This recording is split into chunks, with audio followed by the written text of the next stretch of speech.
پښتون ون ټلویزیون ټولو قدرمنو لیدونکو السلام علیکم، وخت مو په خیر.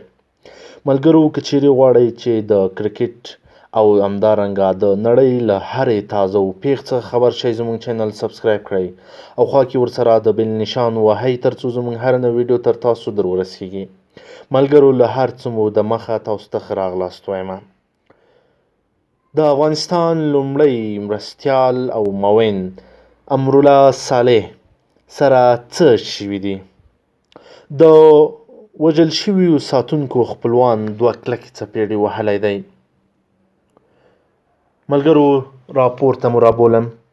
وړمه ورځ د روند سبز پر دفتر له وسلوال برید وروسته د شپې پر مهال په ټاکنو کې د ولسمشر غني د ټیم لومړی مرستیال امرالله صالح د ټپیانو پوښتنې لپاره روغتون ته تللی و، چې هلته یې د یو وژل شوي ساتونکي خپلوان پر مخ ورغلی او 2 کلکې څپېړې وهلی ده.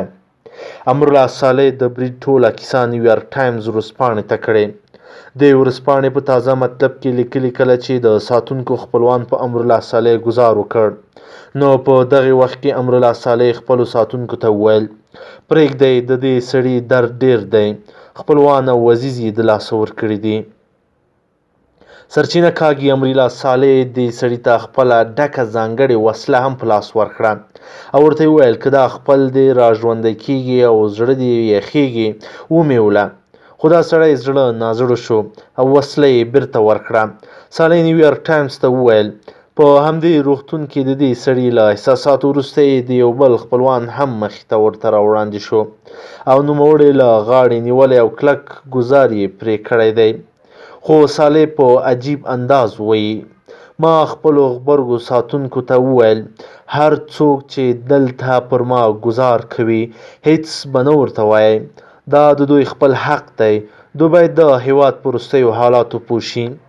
پر روغتون کې د صالح پر وړاندې ځینو خلکو ویل نږدې هر افغانه کورنۍ داسې د ویر پر ټغر ناسته ده، خو تر اوسه پورې هیڅ وخت د یو لوی چارواکي زوی نه هم ټپي او نه هم وژل شوی.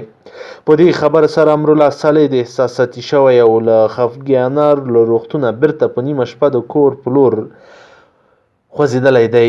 په امرالله صالح وسلوال برید افغان ولسمشر محمد اشرف غني، دغه راز اجرایي رئیس عبدالله او نور افغان چارواکي سخت خواشیني کړي وو چې د برید وروسته ټول لوړپوړي چارواکي د ولسمشر غني پښتون کې د صالح کور ته ورغلي وو.